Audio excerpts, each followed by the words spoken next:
నమస్తే, నేను ప్రశాంత్. పహల్గామ్ ఉగ్రదాడుల్లో అసలు ఏం జరిగింది? ఇదే క్రమంలో పాక్ రక్షణ మంత్రి గారు అయితే దీని గురించి కొన్ని కామెంట్స్ అయితే చేయడం జరిగింది. అసలు ఇంతకీ ఏం కామెంట్స్ చేశాడు ఏంటి అనే విషయాలు అయితే తెలుసుకుందాం. దీని గురించి అయితే మాట్లాడేందుకు ప్రస్తుతం మనతో పాటు సీనియర్ జర్నలిస్ట్ జయదేవ్ గారు ఉన్నారు. నమస్తే అండి.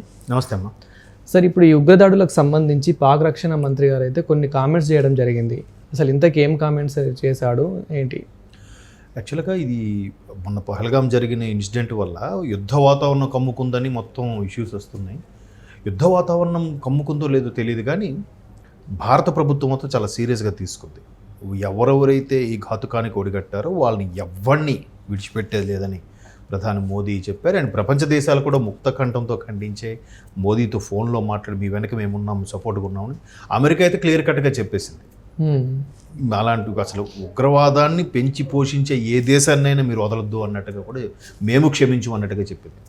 అయితే ఇలా చెప్పిన అమెరికా 2 రోజుల కిందట చెప్పింది. ఇవాళ మనకు వచ్చిన న్యూస్ ప్రకారము పాక్ రక్షణ మంత్రి ఆసిఫా ఖవాజా ఆయన పేరు, ఆయన ఒక ఇంటర్నేషనల్ ఛానల్కి ఇచ్చిన ఇంటర్వ్యూలో, స్కై న్యూస్ అనే ఒక ఛానల్కి ఇచ్చిన ఇంటర్వ్యూలో ఏమని చెప్పాడంట, అసలు మేము అంటే ఫ్లోలో స్లిప్ అయ్యి మేము అమెరికా అండ్ వెస్టర్న్ కంట్రీస్ ఏవైతే ఉత్తర అమెరికా, దక్షిణ అమెరికా సంబంధించిన దేశాలు ఉన్నాయో ఆ దేశాల కోసమే మేము వాళ్ళకు ఉపయోగం పడతాయని మేము తీవ్రవాదాన్ని పెంచి పోషించాల్సి వచ్చింది అన్నట్టుగా స్లిప్ అయ్యాడు.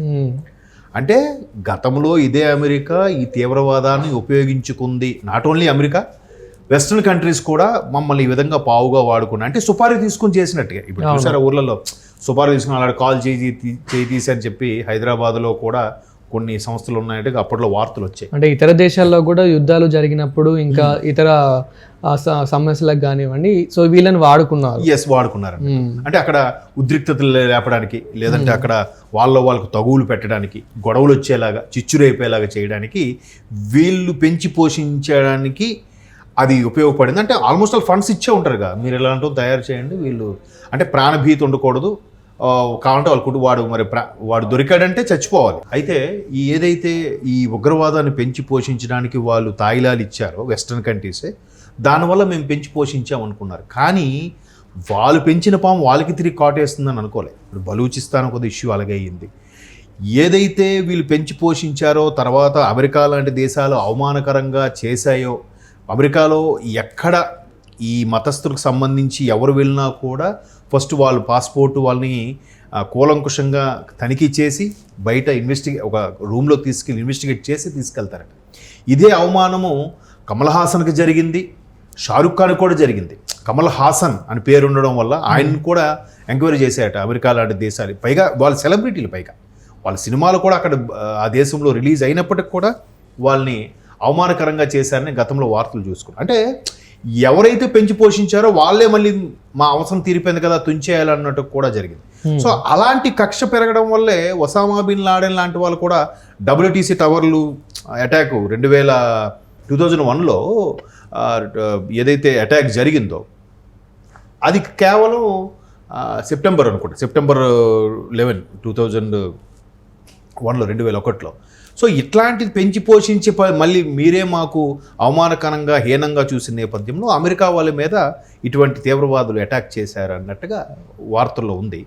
బట్ ఇప్పుడు ఏదైతే ఖవాజా పాక్ రక్షణ మంత్రి ఫ్లోలో ఓపెన్ అప్ అయిపోయాడో, అంటే ఇండైరెక్ట్గా మేము పెంచి పోషించాము, తీవ్రవాద సంస్థలకు మా సపోర్ట్ ఉంది, మా ఆర్మీయే తీవ్రవాద సంస్థలకి ట్రైనింగ్ ఇస్తుంది, అన్ని ఇస్తుంది అన్నట్టుగా మనం చాలా సందర్భాల్లో మనం వాళ్ళకి ప్రూవ్ చేశాము.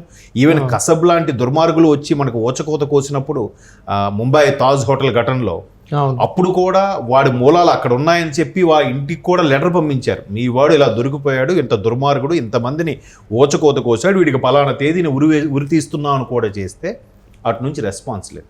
అన్నీ ఇప్పుడు వాడు వీసా ఏంటి, పాస్పోర్ట్ ఏంటి, వాడి మూలాలు ఏంటి తెలిసిపోదా ఎక్కడ ఏంటని, అవన్నీ ప్రూఫ్స్తో పెట్టినా కూడా మేం కాదు మాకు సంబంధం లేదని అనేస్తున్నారు. ఈరోజు రక్షణ మంత్రి క్లియర్గా ఓపెన్ అయిపోయాడు. అంటే ఫ్రస్ట్రేషన్ ఇప్పుడు వాళ్ళకి కూడా. ఇప్పుడు ఫర్ ఎగ్జాంపుల్ ఏదైతే లష్కరే తోయిబాతో అనుబంధ సంస్థగా ఉందో ఇప్పుడు ప్రజెంట్ చేస్తున్న పీపుల్ రెసిలెన్స్ అని ఏదో సంథింగ్ వాళ్ళు చేశారని స్టేట్మెంట్ ఇచ్చారు. వాళ్ళు కూడా పాక్ ప్రభుత్వానికి చెప్పి చేశారో చెప్పకుండా చేశారో తెలియదు. ప్రభుత్వం అన్ని ఇలాంటిగా మెల్లగా నిర్ణయాలు తీసుకుని మనం ఏదో సాధించేద్దాం, లేదంటే ఆర్మీలో ఎవడో ఒక దుర్మార్గుడు ఉంటాడు, ఒక కమాండర్ ఎవడో ఉంటాడు పాక్ ఆర్మీలో, ప్రభుత్వం ఇలాగే ఉంటుంది, మీరు ఏదో ఒకటి చేసేయండి. ఎందుకంటే పాక్ ఆర్మీ జనరల్ ఎవడైతే ఉంటాడో ఆ జనరల్కి అసలు దేశ అధ్యక్షుడు వాడికి ఎక్కువ పవర్స్ ఉంటాయి. సో అంత పవర్ఫుల్గా ఉంటుంది జనరల్ అనేది. సో వాడు చెప్పిందే వింటుంటారు అందరూ. దేశ ప్రధాని, దేశ అధ్యక్షుల మాట కూడా ఎవరు లెక్క చేయరు. సో వాళ్ళ బేబీ నిర్ణయం కూడా తీసుకుని ఉండొచ్చు. అంటే ఇవన్నీ తీసుకున్నా కూడా మొత్తానికి ఆ రక్షణ శాఖ మంత్రికి తెలిసిందంటే ప్రధానికి అందరికీ తెలిసే ఉంటుంది వీళ్ళు తీసుకున్న నిర్ణయం అనేది. సో ఇప్పుడు ఎక్కడైతే భారత ప్రభుత్వం నుంచి వచ్చే ఆ సింధు జలాల ఒప్పందం నుంచి ప్రతీది కూడా వాఘా గేట్ మూసేశారు, సరిహద్దులన్నీ క్లోజ్ చేశారు, భారతదేశంలో ఉన్న పాక్ వాళ్ళందరూ కూడా 48 అవర్స్లో వాళ్ళ దేశానికి వాళ్ళు వెళ్ళిపోవాలి, మొత్తం వీసాలన్నీ ఆపేస్తున్నాం అని కూడా చెప్పారు. మొత్తం కట్టడి చేసేస్తే ఏముంది ఇంకా చెప్పండి. అరే మీకు తిండికే లేదురా అంటే మీకు ఎందుకు పౌరుషం చెప్పండి. ముందు మీరు బతకండి, బతికించండి మీ తోటి మనుషులకి. ఎక్కడో చదివాను, పాకిస్తాన్లో 283 రూపాయలు అంట లీటర్ పెట్రోల్. మనకెంతండి? 100 రూపాయలు, 100 మీద 100 110, 243 రూపాయలు అంట. ఇంక మరి వాళ్ళ పరిస్థితి ఏంటి? మళ్ళీ జీడిపి ఏముంది? ఏం లేదు, అంత ఉత్తి బిల్డప్పే. తిండికి లేక అలమటిస్తుంది. ఆ తిండికి లేకపోవడం వల్లే మరి మీకు డబ్బు ఇస్తాం, మీరు ప్రాణాలు తెగించొస్తారా? సరే, నా ఇంటి నుంచి నేను పోయినా నా ఫ్యామిలీ వాళ్ళని బతుకుతారు కదా, ఆ డబ్బు కాసపడి కక్కుర్తిపడి అందులోకి వెళ్ళిపోతున్నారు తీవ్రవాదం వైపు. అంటే మీకు తిండికి లేక ఇవన్నీ జరుగుతున్నాయి, మీరు చక్కగా బతకొచ్చు కదా. సో ఈరోజు రక్షణ మంత్రి చెప్పిన స్టేట్మెంట్ ఏదైతే ఉందో అది ప్రపంచవ్యాప్తంగా మనం ఒక్కడే కాదు, ప్రపంచవ్యాప్తంగా అందరూ చూస్తారు. ఆ స్కై న్యూస్ వాడు మొత్తం టెలికాస్ట్ చేస్తాడు. దాన్ని మన కటసీ కింద మనది ప్రతి దేశంలో కూడా ఛానల్స్ వాళ్ళు యూజ్ చేసుకుంటారు ఆ బయటని. అవును. సో వాళ్ళ నిజస్వరూపం తెలిసిపోయింది. ఎంత బాగా ఇప్పుడు చెప్పినా మాకేం సంబంధం లేదు, మేము కాదు, అనవసరంగా మా మీద యుద్ధం ప్రకటించడానికి ఇవన్నీ. నిన్న వాళ్ళ మంత్రివర్గ సమావేశం అయినప్పుడు, నిన్న కాదు మొన్న ఘటన జరిగిన రోజు మంత్రివర్గ సమావేశం అయినప్పుడు ఏం చెప్పారు? ఇదంతా మా మీద యుద్ధం ప్రకటించడానికి భారత్ పన్నిన కుట్ర అన్నారు. అలా అన్న 24 అవర్స్ అవ్వలేదు, రక్షణ మంత్రి స్టేట్మెంట్ ఇచ్చాడు.